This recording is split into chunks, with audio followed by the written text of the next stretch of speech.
경영하고 교육공학하고 관광하기 전이고요. 그래서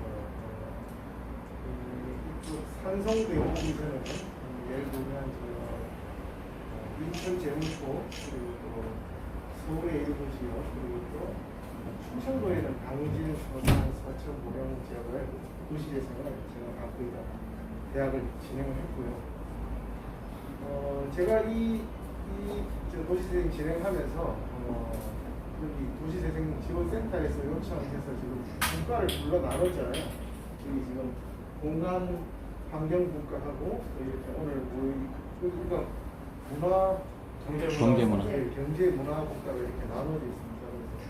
그래서 저쪽 분과에서는 이를테면 하드웨어적인 것에 대해서 준비를 하게 되고, 그리고 우리 국가에 대해서는 좀 소프트웨어적인 것, 특히 그 상권을 활성화하는 데 있어서 우리 선생님들은 하드웨어가 중요할까요? 아니면 소프트웨어가 중요할까요? 둘 다인데 소프트웨어가 더 중요합니다. 소프트웨어가 중요해요. 소프트웨어가 혹시 더 중요하다고 생각합니다. 그건 없습니다. 이를테면 이런 거 있지 않습니까? 우리가 일반적으로 어떤 지역에 가보면 똑같은 식당들이 5개가 나란히 편의집이 있다, 족발집이 아주 맛있는 집이 있다. 여러분들 그 5집 중에 한 곳을 선택할 때 어떤 기준으로 선택할까요? 보통의 우리가 가성비 좋은지, 가성비가 좋은지. 가성비가 좋은지, 또요. 맛이 일단 먹어봐야 당연히 되죠. 맞아. 진짜 5집을 다 먹어본 다음에 맛을 평가해야 되는 게 또 뭐가 있을 거예요? 외국에서 사람이 제일 많이 있다. 네. 네, 소비자 행동 분석에서는 이렇게 말하거든요. 두 사람 혹은 세 사람이 어떤 선택을 하면 타인이 볼 때, 그건 뭔가 정당성을 가지고 있다.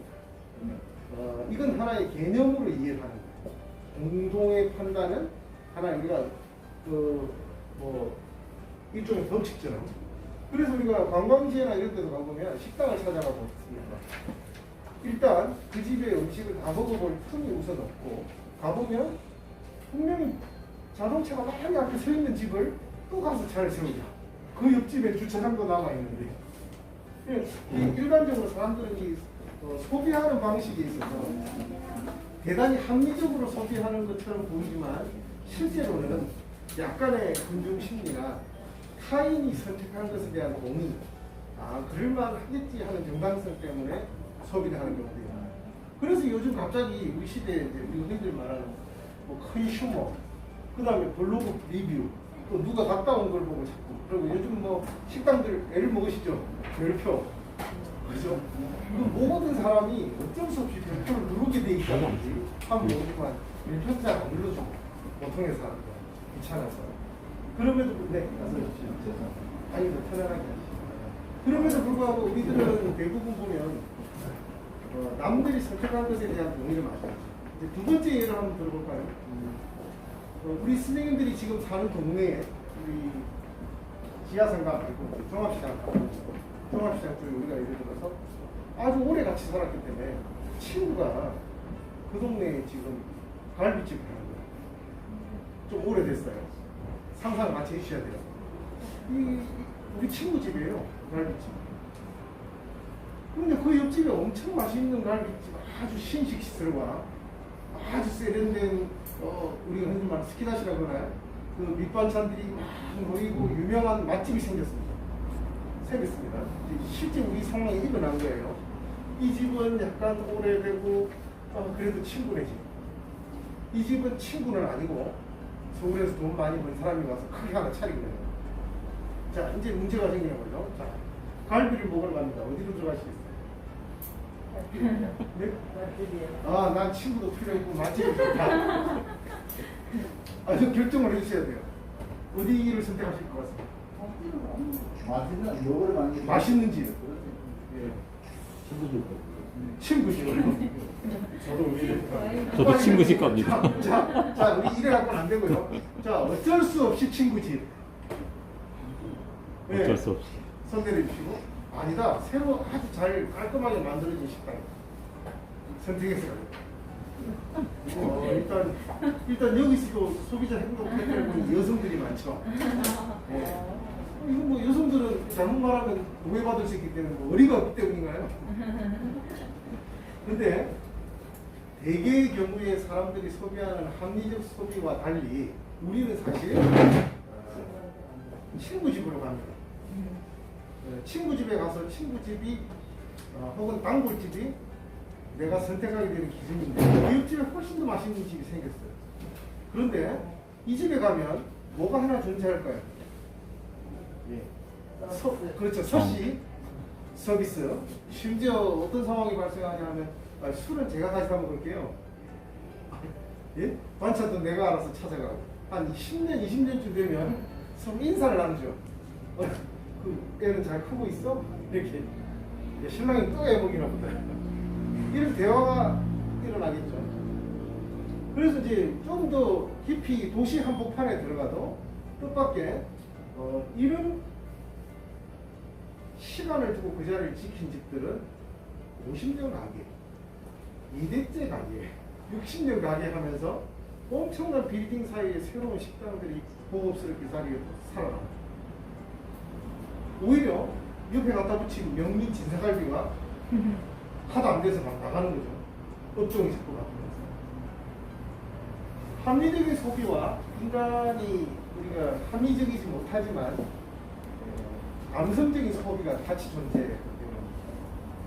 지금 우리 상가들이 이제 성남을 예를 들면 주변에 이제 새로운 도시가 막 개발되고 만들어지겠지만 우리는 되게 오랜 시간 이 자리를 유지하고 지켜왔음에도 불구하고 이제 반대로 질문을 드리는 거죠. 과연 우리의 상권은 그들의 단골집인가? 우리 주변에 있는 그들. 그러니까 우리가 그 길을 많이 놓쳐온 거예요. 그동안. 근데 오늘 우리에게 주변에 도시재생이라는 큰 문제가 하나 들어서고 엄청난 인구가 유입이 되겠죠. 지금의 저 공간들이 다 정리가 되면 아파트 단지가 들어오게 될 것이고 그 단지들에는 당연히 사람이 들어오겠죠. 그리고 사람들은 가까운 인근 공간에 물론 뭐 성남시에서 자주 음주 단속을 해주면 해줄수록 멀리 떠나지 않고 네? 가까운 곳에서 소비하는 일들이 일어날 것이고 최근에 일어나고 있는 소비와 관광의 트렌드도 그동안에는 먼 거리 그러니까 주 5일에 모든 사람이 자가용 들고 있잖아요. 집 없어도 벤츠 타고 다니시니까 멀리 갈 수 있었던 반면에 최근에 이 코로나라고 하는 이 감염병의 일상화는 우리를 이전 시대로 돌아가지 못하게 하면서 동시에 로컬에서 시작해서 로컬에 소비하는 문화를 만들어주고 있습니다. 그때 또 때마침 우리 성남시장은 이제 이 4개의 산성대로 안에 있는 4개의 시장이 새로운 탈바꿈을 지금 시작하고 있습니다. 과연 이때 우리에게 필요한 것이 과연 하드웨어적인 것일까? 요거에 대해서 좀 더 고민해 주셔야 된다. 이제 오늘 우리가 살펴보려고 하는 게 지난 시간까지 우리가 도시재생 교육을 하면서 이제 7번째잖아요. 6번 동안이나 이 동네가 어떻게 변할 건지에 대해서 들으셨을 텐데 지금 현재 이 동네가 우리 이 산성대로 이 도시재생 뉴딜 사업이 확정되어 있는 것이 아니라 진행 중인 거예요. 진행 중이라서 여러분들하고 제가 이렇게 만나게 된 것도 그 활성화 계획들 속에 아주 구체화된 사업의 세부를 정하기 위해서. 그러니까 지금 활성화 계획을 하고 있는 이 컨설팅 용역 업체의 입장에서는 구체화하지 못했어요. 시설도 좀 덜 결정났고. 지금 이제 어디 창고에 앉아서 고민하고 있을 거예요. 그래서 제가 들어보니까 오늘 염탐을 하러 저쪽 분가로 지금 파고들어서 지금 스파이처럼 숨어들어서 주민들 의견을 한번 들어보고 있다. 그래서 주민의 의견을 반영하겠다라고 말하는데 대체로 그런 친구들이 주민의 의견을 잘 반영을 안 해요. 예. 주민은 각자의 생각들이 너무나 첨예하게 이해관계에 강사가 갈려져 있습니다. 근데 오늘 우리가 도시재생이라는 걸 전혀 모르고 있다가 쉽게 말해서 요즘 뭐 도시재생 과연 앞으로 시대에 우리의 발전인가 하는 의문도 있고 이런 각자들 재생이 답인가 아니면 재건축이 답인가라는 질문들도 끊임없이 하고 있어요. 왜냐하면 기존의 모든 대부분의 도시재생지역이라고 해서 여러분들을 모시고 가는 선진지가 과연 선진지인지, 또 더구나 지금 코로나 때문에 더 잘 안 되니 잘 되어 있는 곳이 많지 않으니까 과연 도시재생의 선진지는 존재하는가? 도시재생이, 그러니까 결국은 해외 사례 외에 국내 사례에서는 구체적으로 도시재생의 성공 사례를 말하기도요.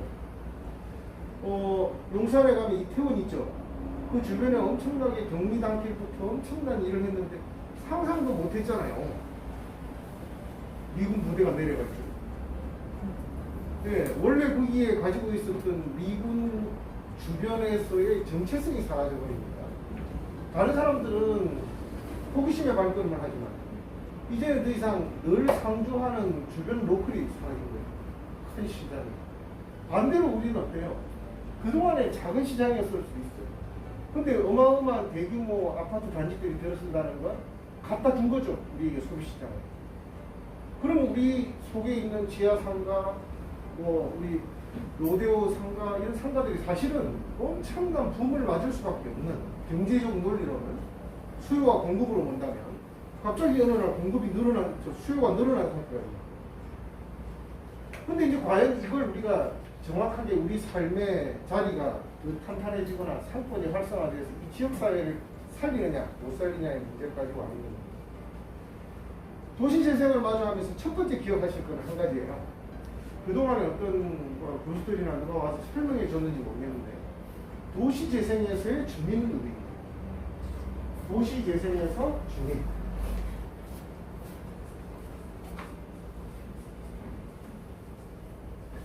도시재생에서는 우리가 주민은 누굴까요? 우리 빨리 말씀해 주세요. 이렇게 우리 성남 우리 삼가회가 이렇게 아무것도 말하지 않는 그런 분위기인가요? 이제 오늘 기억하실 그 첫 번째 이겁니다. 도시재생에서 말하는 주민이라는 주민은 개인이나 너, 나, 우리를 말하는 게 아니었어요. 조직화된 주민입니다. 그걸 일러서 우리가 뭐라고 그러냐면 협의체라. 협의체, 그걸 쉽게 말해서 이런 거겠죠. 이 협의체는 전체의 의견을 취합해서 하나로 반영시키는 의사결정 구조를 가지고 있어요. 개개인의 의견이 다 첨예하게 서로 다르다는 걸 다 알고 있으니까 주민은 더 이상 주민이 아닌 거예요. 왜? 반영될 의사결정 구조에 들어가지 못해요. 그래서 우리는 주민협의체라는 걸 만들고 상인협의체라는 걸 만들어요. 근데 우리는 중심 시가지형의 각 상가들이 주체잖아요. 그래서 보면 각 상가별로 상가별 협의체가 필요합니다. 첫째. 이 상가를 통틀어서 또 하나로 연결하는 상가 전체의 협의체. 더 이상의 주민, 더 이상의 상인은 도시재생에서 대상이나 주체가 아니다. 그럼 주체는 무조건 협의체가 된, 조직화된 협의체. 왜 이게 중요하냐 하면 어떤 대규모의 SOC 사업이나 보조금을 지원받는 정부의 이 대규모 투자 사업에서 주민은 점점 역할을 잃어가요. 우린 다 서로 다른 의견을 가지고 있으니까. 근데 이 의사결정 구조가 이 거버넌스 안에 들어가려면 협의체 형태로 하나로 묶어내는 거죠. 이것도 필요하고 이것도 필요하고 이것도 필요하지만 우리는 요걸 필요로 한다 라고 정의하는 과정이 우리에게 주어진 숙제입니다. 그럼 이제 우리가 산성대로 도시재생이 지금 벌써 2차시까지 했는데 대충 한번 훑어볼까요? 우선 산성대로 도시재생을 보면 첫 번째는 이런 얘기를 하잖아요. 지역 실정에 맞는 활성화기. 다른 얘기는 다 좋은 얘기. 넘어갔더니 두 번째는 산성대로 일대의 상권과 도시개발 사업의 연계.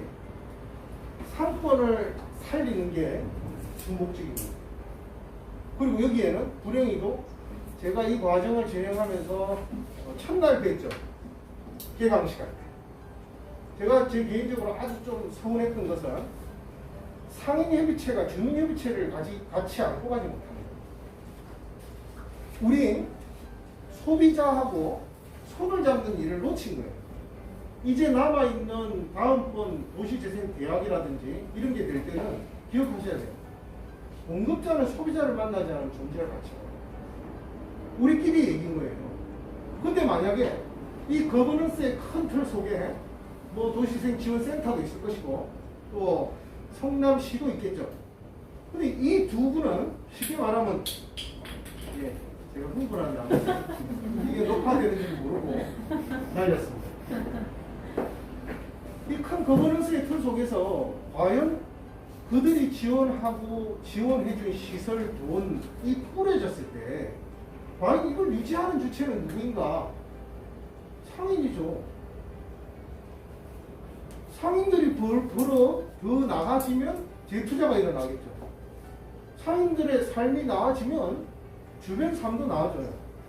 그런데 그들을 데려다가 우리의 네트워크 안에 묶어서 단골, 우리 흔히들 말하는 관계 마케팅을 펼치지 못하면 그들은 가까운 마트를 가겠죠. 아주 큰 2층, 3층, 4층 올라가서 주차를 하고 카트를 끌고 손쉽게 원스톱 쇼핑을 한 다음에 우리 상가를 들여다보자. 지금 우리 사회가 당면한 가장 큰 문제가 시장이 죽으면 사회가 죽는다는 사실을 모른다는 거예요. 가까운 예로 우리가 가까운 조금만 벗어나서 성남에도 약간 시골이 있죠. 시골 동네를 한번 보시면 옛날에 그 시골 동네들은 살아있는 동네였어요. 그걸 살아있다라고 말할 때 뭐라고 불렀냐면 시장이 있어야 살아있다. 도시 생활에서 실패하고 좌절하고 그럼에도 시골 학교 앞에서 문방구를 열었던 분들, 분식점을 열었던 분들, 다시 시작하기 위해서 적은 월세로 다림질을 시작하는 사람들, 그들이 하나의 상가의 거리를 형성하면서 서로 소비를 했어요. 몸빼바지를 팔다가 점심은 분식점도 팔아줘. 그 안에 다 존재했으니까. 근데 어느 날 시골 마을에 엄청난 변화가 일어납니다. 우리가 흔히 알고 있는 그 농협이라는 곳에서 사랑하여 농협인가요? 그 농협에서 모든 걸 통째로 하나로마트를 만들었어요. 하나로마트를 딱 만들어 놨을 때 처음에 저곳은 농산물만 파나 보다 하고 기대를 했더니 어느 날 빨래집게를 팔고 하이타이를 팔고 그죠? 망치를 팔고 이런 걸 다 파니까 그 지역에 살고 있는 작은 상가들이 다 죽었어요. 아니 내가 빨래집게 팔면은 빨래집게만 사러 와야 되는데 티셔츠를 사러 왔다가 요리를 닭곰탕을 사고 올라오는 길에 지갑을 하나 사고 마지막에 나오면서 빨래집게 사고 나와버리니 나한테 올 기회가 없어지죠. 그리고는 그 작은 상가들이 문을 닫습니다. 그리고 남은 건 하나로마트. 하나로마트만 남으니까 어떤 일이 생기죠? 작은 소비 순환 경제가 사라져요. 마찬가지로 대부분의 대도시들도 똑같은 고민을 하는 거예요.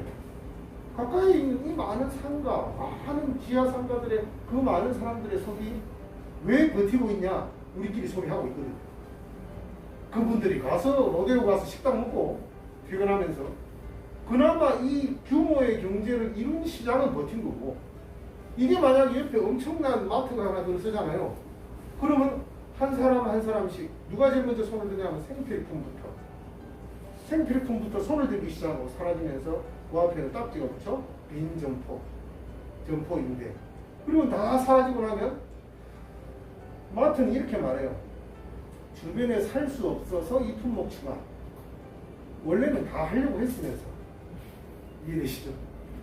그때는 반발을 하니까 주변 상가들이 그런데 나중에 가서는 없다 보니까 고객을 잘 서비스하기 위해서 자꾸 상품들을 들여서 그들이 마음을 싸게 돼요. 근데 사람들은 그동안에 우리는 이 원스톱 쇼핑에 혹은 그런 쇼핑에 되게 익숙해지고 있던 과정을 지나고 있는 거예요. 근데 실제로 우리가 만나는 시장은 단순히 물건을 소비하는 행위가 일어나는 공간이 아닌 거예요. 그래서 우리가 이걸 한번 좀 더 살펴보려고 하는 그런 시간입니다. 자, 보시면 우리 지금 보시면 성호시장 보이죠? 로데오 지하상가 종합시장 그래서 요거 전체가 이번 상권 활성화의 주된 목적. 과연 이걸로 우리가 어떤 상권 활성화를 이뤄낼 것인가.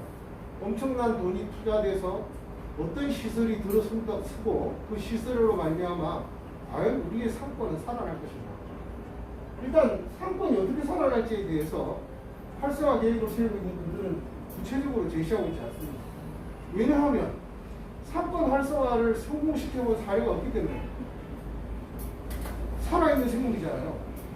누군가의 조언이나 누군가의 지도로 상권이 살아나죠. 그 모든 전문가들이 집에 가고 소비자가 오면 살아나요. 그런 전문가들이 해줄 제일 중요한 일들은 소비자를 불러들이는 방법, 소비자와 연대하고 관계하는 방법이었는데 그렇습니다. 제가 아는 어떤 멋진 치과 의사가 갖고 계신데요. 이 치과 의사는 자기 치과를 가지고 병원에서 혹시 이걸 적용하실 수도 있습니다. 이 치과를 가지고 마을 기업을 만들어 버립니다. 그리고 마을 기업이 되니까 주주가 한 8,000명쯤 되는 거예요. 그 주주 한 사람당 비용이 치과 의사가 9,700만 원. 그 동네 주주분들이 5,000원, 8,000원, 만원, 15,000원, 그러니까 최고 많으신 분 7만 원 해서 합쳐서 그렇게 인구를 만든 거예요. 그래서 제가 그랬죠. 우리 경영 전문가로서 조용히 찾아가서 치과 선생님 사기 같은데요. 이거 마을 기업 같지는 않거든요. 왜냐면 지분의 95%를 자기가 가지고 있어요. 그런데 어떤 일이 벌어지냐면 이 치과 앞에 이렇게 붙어 있어요. 마을 기업 의식인의 치과. 주주들의 이름이 다 적혀 있어요. 입구에. 자, 주주일까요? 고객일까요? 이분들은 다른 치과를 안 가요. 내가 주인이기 때문에. 내가 주인이에요. 내가 주인이라서 다른 치과를 안 가고 이 치과를 가. 내가 이 주주야. 하면서 가서 치과를 하는데 가보니까 돈은 치과 의사가 다 벌고 있어요. 근데 그 마지막 결실의 성과물을 다시 또 지역사회에 하는 수익은 엄청나게 늘었죠. 주주가 8,000명이에요. 주주가 8,000명인데 5,000원씩, 8,000원씩. 그런데 그분들이 전부 고객인 거예요. 팔아주니까 그 집중된 마을에 길을 넓혀주고 담을 세워주고 누가요? 이 치과. 자, 이거는 마케팅인가요? 관계인가요? 관계. 그래서 최근 들어서 전체 마케팅과 경제의 변화가 어디까지 왔냐면 이제 마케팅과 경제의 시대가 체험 관계의 시대, 감성과 체험의 관계의 시대를 하게 됩니다. 그게 우리에게 대형 백화점들이 주변에 생긴다 할지라도 경쟁해 볼 수 있는 유일한 마지막 고리입니다. 과연 우리가 이걸 인지하고 있는가? 그래서 이 다음 단계의 도시재생 대학이나 이 다음 단계가 됐을 때 뻘쭘하게 상인들만 와 있으면 큰일 나는 거예요. 소비자들을 끼워 넣어야 되는 거죠.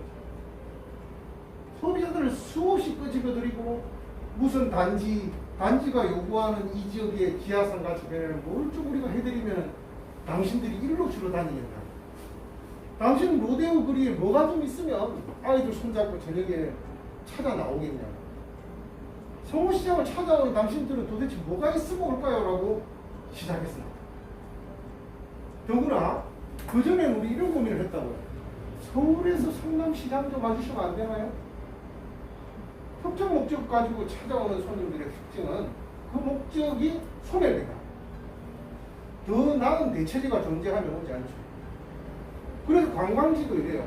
제가 관광학을 하는 사람인데 이런 거예요. 어떤 관광지가 아주 잘 나가잖아요. 그런데 그 옆에 더 잘 나가는 게 있으면 안 와요. 둘이서 나눠 먹기를 하는 거예요. 이제부터. 그래서 결국 그 남아있는 공간 속에 그 관광지가 살아남는 비결은 관계 마케팅이었어요. 우리에게 지금 남아있는 우리가 도시재생을 통해서 지역 상권을 살리는 가장 큰 숙제는 저기 들어서는 모든 사람들이 이 지하상가의 이름을 부를 때 우리 동네 지하상가, 우리 지하상가라고 부르고 우리 로데오 거리, 우리 종합시장이라고 부르는 순간부터 산 거죠. 그걸 우리가 이제 만들어 나가는 것입니다. 자, 우리는 지금 크게 도시생 사업을 보니까 제가 비공개를 하진 않았습니다. 첫 번째 상권 활성화를 기계, 지역 맞춤형으로 중앙이 지하상가 있죠. 중앙 지하상가는 이렇게 하겠다. 완전 확정이 아닌 상태입니다. 우리가 아직 영장 강화 중이고, 또 마찬가지로 신흥 로데오 부대는 이런 거 하겠다. 오늘 이퓨라는 회사에서 올까봐 걱정인데 너무 뻔한 걸 해놨잖아요, 그죠? 꼭 굳이 모여서 회의 안 해도 나올 수 있는 결과물을 해놨다. 그건 뭐냐 하면 남들과 같아서는, 남들과 비슷해서는 그냥 편리와 접근만 나을 뿐이지 우리의 정체성을 보여줄 수가 없어요. 사람들은 한때는 편리와 편의를 선호하지만 나중에 시간이 지나면 고정된 고객의 소비 형태는 어디에서 나오냐 하면 정체성에서. 이런 거 보세요. 제가 툭 던지면 여러분들은 대답을 할 수 있어요. 전주. 그거 보세요. 제가 가르쳐 드리니까. 느낌 오나요? 이건 뭐 제가 나쁜 짓을 한 게 아니에요. 왜냐하면 그들이 전주라는 이미지에 이미지를 가지고 있어요. 이 건이라는 학자가 관광 가치를 결정하는 요인을 한 5개로 정리를 했어요. 그 중에 원투 안에 들어가는 게 이 이미지하고 매력인데, 그럼 이제 바꾸라고 묻는 거예요. 조금 올라가면 노란 하도 떠오르죠? 시장, 그죠? 근데 옆에 왔더니 산성은 대로 성호 상대. 우리가 아직 대표적인 이미지를 못 가요. 정체성과 이미지를 만들어내는 게 우리에게 두 번째 숙제. 그래서 제가 지금 이 주변에 경기도에 제가 축제 개발 이런 거를 연구를 해서 보고서를 많이 쓰면서 제일 고민하는 게 너무 축제가 많아요. 자고 나면 축제를 해요. 코로나 때문에 좀 바빠서 못하고. 했던 이 집의 축제야, 우리 집 축제야. 정체성이 없는 축제. 그럼 결국 아무도 그걸 못 가요. 지역 주민이. 대표적으로 가까이 있는 저 인천에 한번 보세요. 인천에 그 들불 축제인지 그 갈대 축제인지 하잖아요. 27만 명이 가요. 그리고 다 빠져나가요. 쓰레기만 가요. 밥은 김포에 나왔습니다. 제주는 인천이고 식당은 김포가 다 먹고 모두가 인지하는 거예요. 들어가는 길 너무 복잡해. 좀 더 놀았으면 좋겠는데 빨리 나가기 시작하는 거예요. 그리고는 어디 가냐? 김포 가서 밥 먹고 있는 거예요. 식당이 어마어마하게 늘어서 김포에 손님이 만나보죠. 아니요, 저 집 갔다 오는 사람들, 다리로 나오는 사람들, 그 사람들 보고 장사합니다. 그러니까 우리가 이제 그런 것들에 대해서 정체성이나 혹은 우리의 이제 실질적인 이득이 되는 방안에 대한 고민이나 논의가 좀 부족하다. 왜냐하면 우리는 아직까지 보면 하는 것에 익숙했거든요. 사고 쉽게 하는 데 익숙한 것보다 여전히 우리는 세상은 너무 빨리 빠른 속도로 변하고 있고, 요즘은 마음만 먹으면 혼자서 방송도 하시죠. 그죠? 이거 상상도 못하던 일이 순식간에 뭐 이렇게 TV를 들고 다닐 줄 알아. 상상도 못하듯이 워키토키를 이렇게 들고 다니면서, 기억하시나요? 바텔 100m까지도 통화가 돼요 했는데 30m만 가면 뚝뚝 연락이 왔거든요. 그 바테리 시대를 우리가 지났는데 지금은 보세요. 컴퓨터 한 대를 들고 다니는 것이. 그러니 그들이, 소비자가 그 사이에 그만큼 변화해버렸다. 그에 비해서 우리는 매일 같은 비슷한 일을 반복해왔기 때문에 편육을 자르고 썰고 고기를 만들고 음식을 하고 이런 일들이 되게 간단해 보이는 일들이잖아요. 반복되는 무한반복의 일상. 그래서 우리도 모르는 사이에 세상이 변하고 소비자가 변하는 것에 대한 마케팅의 생각이 부족하다. 그럴 수 있다. 우리는 무한 경쟁에 노출되고, 또 다행히 성남은 그나마 주변이 주택개발과 함께 이루어지니까 가능한데, 어떤 마을들은요, 사람은 그대로 있고 상가만 리뉴얼을 다 하는 거예요. 성공했을까요? 실패. 소비 시장이 없습니다. 우리는 소비가 옆에 없는 순간 시장이 아닌 거죠. 그냥 쉬 해야 되는 거죠. 그래서 지하상가를 지나도 쉬 조용하고 소방상가를 쉬 조용하고 장이라는 건 시끌벅적한 걸 말합니다. 꼭 대상이 되는 목적을 구매하는 행위 혹은 사는 행위가 아니라도 오는 것이 장이라고. 자, 다음에 보니까 영스케어를 조성하겠다. 문화거점을 만들겠다. 또 지속 가능한 뭘 만들겠다. 그래서 하드는 뭘 한다고 하네요. 그래서 뭐 보니까 이래 해서 아직 우리가 이제 이렇게 보내요. 산성대로는 앞으로 사람이 모이는 곳이 될 것이고 또 문화가 혹은 스마트한 도시가 될 것이다. 스마트는 제 생각에 그 추가 사업 30억도 받으려고 쓰는 것 같은데 일단 그런 것 같은 느낌이 확 들거든요. 뭐 로봇가 다닐지는 모르겠으나 아무튼 이 과정을 보면서 이런 생각이 문득 든 거예요. 이 내용의 활성화 도시재생 계획안을 공개안을 받아 딱 든 순간 이 도시재생의 주인이 없다. 그냥 두면 성남시장은 끝나. 근데 지금이라도 우리가 이 속에서 조직화된 주인으로 우리의 의견을 찾아내고 상권의 진정한 활성화를 찾아낸다면 우리께 될 수 있다. 그래서 우리는 뜻밖의 하드웨어에 많은 손을 못 댈 수도 있어요. 근데 우리가 바꿔야죠. 어떤 것으로요? 소프트웨어로.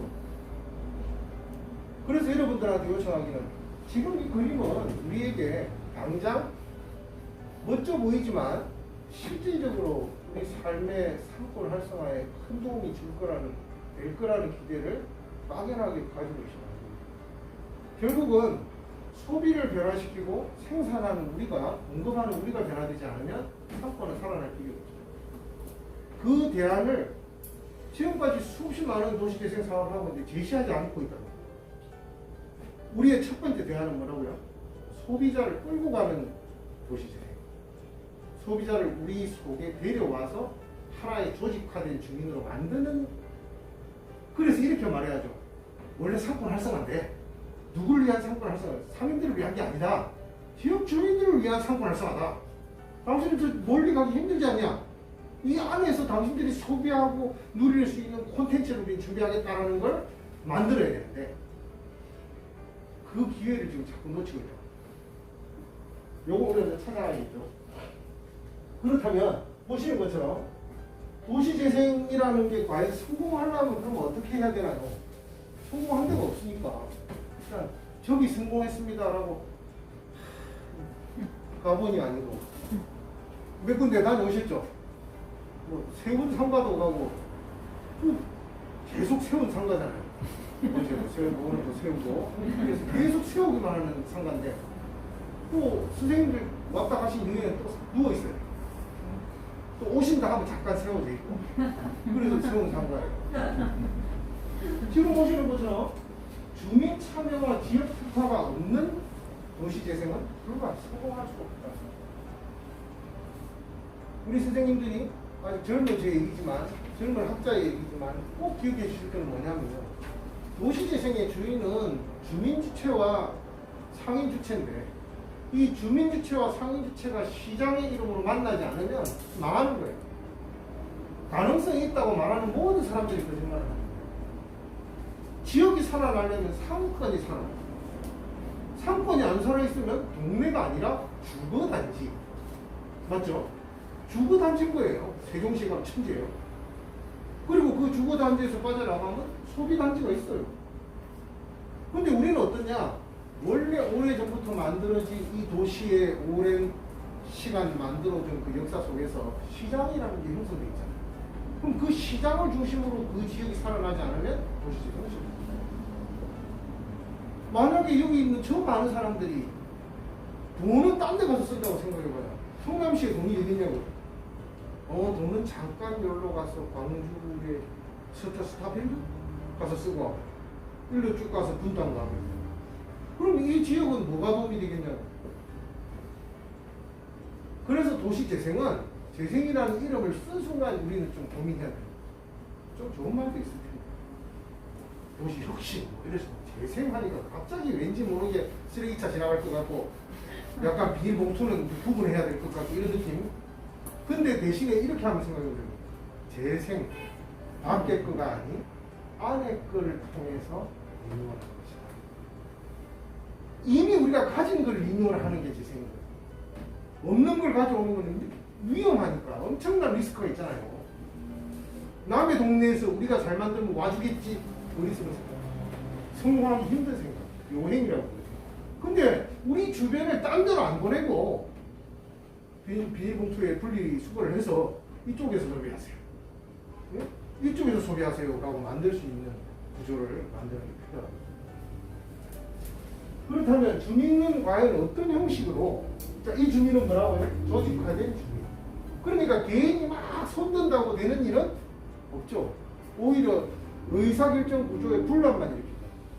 실질적으로 가야 할 숙제를 못 만들어요. 그럼 우리는 뭐냐면 의사를 결정해서 취합하고 그 의사를 타당하게 만들어내는 우리 내부의 의사결정 구조를 가지고 있어야 되는데, 그게 1번 상인회, 2번 상인회, 로데오 상인회가 각각의 구체화된 결정을 들고 와야 그래야 우리가 하는 말은 딜이 되는 거죠. 그래서 이 사업 이름도 뉴딜이에요. 딜을 쳐, 그 뜻은 아닐 수도 있겠네요. 한번 딜을 해봐라 해서 뉴딜. 뉴딜, 예, 너의 딜, 그죠? 뉴딜. 예? 딜을 가지고 와라. 그러니까 하려고 하니까 첫 번째 상태에서는 주민이 제안하는 것이고, 여기서 주민은 누구죠? 우리 상권활성이니까 상인이 제안합니다. 상인이 제안하다가 나중에 지금처럼, 지금 우리 2단계입니다. 활성화 계획을 하고 있는 상태에서 저 박사들이 와가지고 전공이 좀 토목이니까 상인을 이해하겠냐고요. 토목인데. 그래, 불러서 이렇게 물어요. 박사는 전공이 뭔가 조경입니다. 박사는 전공이 건축입니다. 그 셋이 와 있는 거예요. 토목, 건축, 조경들이. 그래 와서 이렇게 멋지게 만들어준다. 그래서 이제 멋지게 만들어준다는 말은 마감재를 잘 써준다는 뜻이었어요. 대리석으로 잘 깔아주고. 근데 실제 우리에게 필요한 건 뭐냐면 사람들이 편리한 거. 사람들이 지나갈 수밖에 없는 구조. 흔히들 말하면 어떤 도로의 구성상, 예를 들어서 지하상가를 죽어도 살리겠다 하면, 그죠?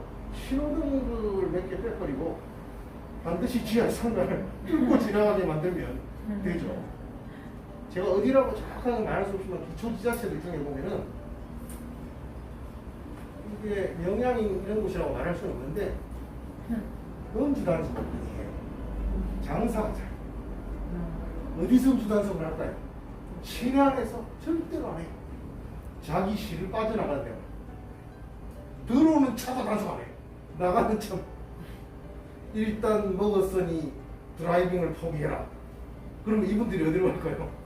해장국집을 가든 소주를 먹든 무조건 소비하게 돼 있죠. 요것도 하나의 전략이었던 거예요. 자기들끼리 짜고. 그리고 누가 요청했을까요? 상임회장님이. 상임회장님이 단속하면 좀 해줘. 그러니까 어디, 아니 실제 안에는 절대 말고 어디요? 저 밖으로 나가는데.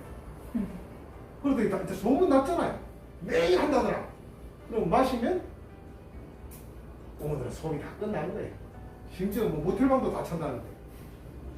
그래서 소비하는 방식이 바로 우리가 흔히 말하는 사회적 인구가 없는 지역. 유동하는 인구가 없을 때는 외부에서 온 사회적 인구 있죠. 그걸 묶어놓는 겁니다. 자 보십시오. 가까이 있는 저기 내려가면 보성, 장흥이 관광지로 성공할까요? 제주도가 성공할까요? 바람 불면 배하고 비행기 안 써요. 한더 세죠. 맞죠? 모름지기 돈이 되려면 안 나가야 되잖아요. 그죠? 그럼 이제 제주도민들한테 말하면 아니야, 대신에 나가는 게 문제가 아니라 또 못 오잖아. 못 넘으니까. 근데 와서 쓰는 사람은 확정적 소비 못 나가서. 근데 새로 올 사람은 쓸지 안 쓸지 잘 모르는 소비. 어디를 묶어 두는 게 좋죠? 풍랑이 심한 게죠. 오늘은 배가 뜨지 않습니다. 오늘은 연기가 자욱하여. 그 추자도가 그럴 때 돈 많이 들잖아요. 출근도 못해요. 배가 안 떠서. 근데 그 동안에 소비가 일어나는 걸 체류시키는 억지스러운 겁니다. 활성화 단계에서 우리가 들어가고, 지금 그 다음에 우리가 이제 도시재생지원센터 우리 선생님들이 두 분이 나와 계시죠? 제가 이렇게 많은 분이 강시 온 거는 처음 겪어봐요. 그 센터에서 이렇게 나와서 강시하고 이러면 참 이게 강의하는 사람 입장에서 유능합니다. 참여입니다. 참여. 네. 이 도시재생센터가 사실상 여러분들한테 이걸 잘하게 만들어주는 게 숙제입니다. 즉, 다시 말하면 이런 겁니다. 용역회사가 뭔가를 하고 있다 해도 누군가가 견제를 해주고 상인에게 필요한 것, 사건 활성화에 직접적인 도움이 될 방향을 제시해줘야 되는 숙제예요. 근데 그러려면 상인회가 똘똘 뭉쳐있어요. 상인회가 똘똘 뭉쳐서 이렇게 말하는 거예요. 주민협의회를 좀 끌고 와줘. 매핑하게. 그럼 어떻게 되냐? 얼마 전까지는 그냥 모르던 사람인데 무슨 아파트 단지 그 회장님 있죠? 뭐 사장님하고 친해져가지고 뭐 하다가요? 도시재생하다가 도시재생 대학 하다가 동기가 된 거죠. 이게 그 서울대 동기보다 낫다는 도시재생 대학 동기 들어보셨나요? 그래가지고 길을 가다가 말고 아 동기 선생님 하면은 편육 1인분 더 썰어주고 이렇게 해서 관계가 형성돼요. 사람은 같은 자리에 앉아있고 같이 밥을 먹고 같이 시간을 보내야 이웃이 돼요. 그 유명한 시인의 시 아시죠? 풀꽃 처음 들어보시나요? 이름을 알고 나니 이웃이 돼요. 예? 못 들어보셨나요? 상인의 마음은 풀꽃을 보는 눈을 가진 마음이에요. 온 세상을 다 둘러보니 잡초 아닌 게 없더라 일 수도 있고, 아이고 자세히 훑어봤더니 꽃이 아닌 게 없다. 이름을 알고 색깔을 알고 그러고 나니 나중에 이웃이 된다. 아 그것을 비밀. 시간 나실 때 우리가 그래도 영양가 교육을 받으셨으니까 이 풀꽃이라는 시 1, 2, 3번을 꼭 한번은 읽고, 이따가 저 쉬는 시간에 우리 저 필장님 별로 역할도 없이 따라왔는데 찾았어요? 한번 거기서 한번 낭송 한번 해줄까요? 우리 자 도시재생 역량 강화에 눈을 한번 감아주십시오. 자, 저 한번 일어나 보세요. 한번 읊어줘 보세요.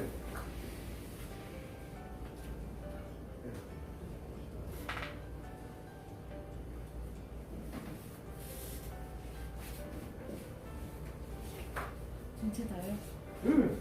뭐 전체 다 시 3편 다 읊어주십시오. 자, 1편.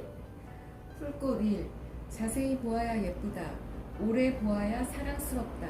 너도 그렇다. 풀꽃 2. 이름을 알고 나면 이웃이 되고, 색깔을 알고 나면 친구가 되고, 모양까지 알고 나면 연인이 된다. 아, 이것은 비밀. 풀꽃 3. 기죽지 말고 살아봐. 꽃 피워봐. 참 좋아. 이 순식간에 우리가 시 3편을 읊어버렸어. 짧죠? 짧고 많은 걸 생각하지 않습니다. 많이 들어보셨을 거예요. 자세히 보아야 예쁘다. 오래 보아야 사랑스럽다. 너도 그렇다. 우리가 하고 있는 일도 그렇다.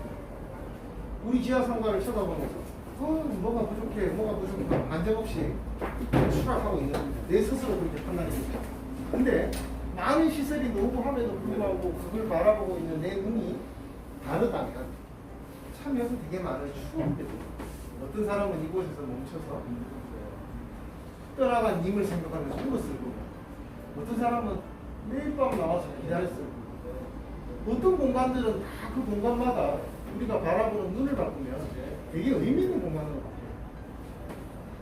그리고 우리가 바로 이웃에 있는 사람들이 우리를 알지 못하고 우리가 누군지를 알지 못하고 서로 개별적으로 만날 기회가 없으면 영원히 내 손님이 아닌 거예요. 근데 어떻게든 핑계를 내서 이 만나면 어떻게 되죠? 인사하다 보니까 예 하다 보면 나중에 어떻게 되죠? 우리 전문 단골을 만드는 거예요. 그거는 우리가 지난 20년, 30년 여러분이 삶 속에서 해오신 거 데려다만 놔주면 어떻게든 그들을 또 먹으러 오게, 또 사러 오게 만드는 건 원래 우리 잘하는 거. 근데 도시재생 이 영양 강화 중에 뭐가 있냐면 그들을 했다는 사실만으로 우리가 만들어줬기 때문에 콘텐츠. 무언가를 만들고 무슨 인형을 데려다 놓고 어린 왕자를 앉혀놓는다고 그 사람이 온 게 아니고 그런 사람들은 사진만 찍고 가버리고 다음 사람도 와서 옷 안 사고 사진만 찍고 가요. 부산 아시죠? 부산 그 산골짜기 동네 아시죠? 어린 왕자는 사진만 찍고 있다고 24시간. 마을 사람들이 행복한 게 아니야. 근데 우리가 원하는 것들은 무엇이냐면 그들과 우리의 관계를 우리에게 가장 우리 상권 활성화 번역으로 지정도 이미 됐고 2014년에 또 다음 문제는 뭐냐면 뉴딜 사업이 적용되면 소규모 도시 산업을 못해요. 그래서 요런 거 있는데 왜 들었냐? 시민이 참여해서 할 수 있는 이 사례들을 보면 전체적으로 보라보니 소프트웨어들하는 거예요. 주로. 이 소프트웨어의 핵심 전략이 뭐였을까요? 라고 물으면 그들을 시장으로 끌어내요. 주민들을 생산활동을 하지 않는 소비자인 주민을 생산활동 공간에다 끌어다 놓는 거예요. 그들에게 네트워크를 제공하고 그들에게 커뮤니티를 제공하고 그들에게 문화, 쉼터 공간들을 제공하는 게 시장의 역할이에요. 그래서 이런 것들이 다 사실은 시설이 안 좋아도 상권을 살릴 수 있는데 우리는 마치 당장 시설이 좋아야만 잘 될 거지. 근데 제가 전국을 돌아다니면서 수없이 많은 지역의 기본 계획이나 이런 걸 세우다가 보면 이런 게 있어요. 3대째 내일 모레 쓰러질 것 같은 그 칼국수 집은 오늘도 미어 터져요. 그런데 3대째 아들이 어머니들 버는 돈 가지고 옆에다 2층으로 지으니까 다음 해에 문 닫아요. 시설이 과연 성공이냐고요? 하드웨어의 성공. 오히려 거기다가 비닐 천막을 붙이고 모였어도 그 집은 더 훨씬 더 벌 수도 있어요. 사실은 그 칼국수가 맛있어서 팔리는 게 아니에요. 그 칼국수와 함께한 추억이 존재하는 사람들이 늘어나기 때문에 칼국수를 먹으러 가는 게 아니라 추억을 먹으러 가는 거예요. 일본 소설에서 말하는 우동 한 그릇처럼 또 우리는 한번 생각해 보면 새로 나온 우동집이 더 맛있어요.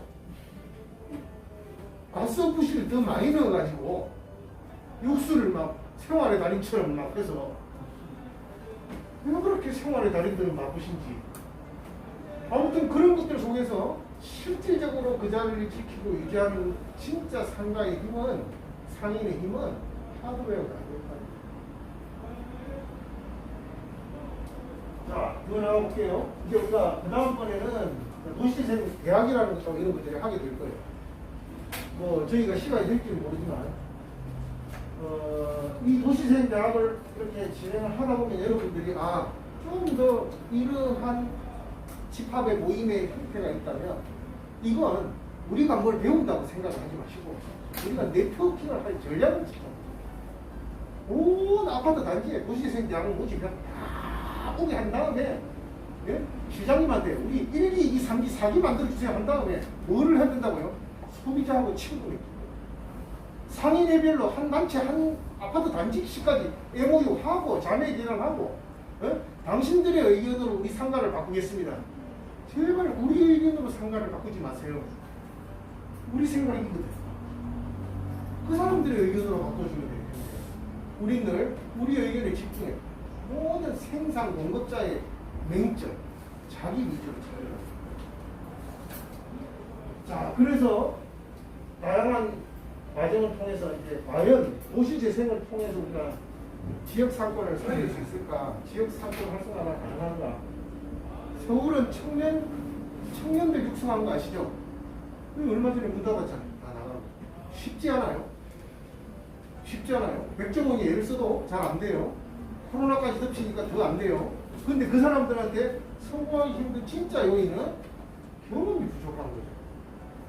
장사를 10년, 20년 한 사람들은 파란만장한 세월을 다 겪었어요. 우리 딱 길가에서 만나서 소주 한잔 하는데 고개 푹 숙인 사람은 전부 IMF 때 망한 사람. 우리는 그런 시기를 다 넘어왔잖아요. 그죠?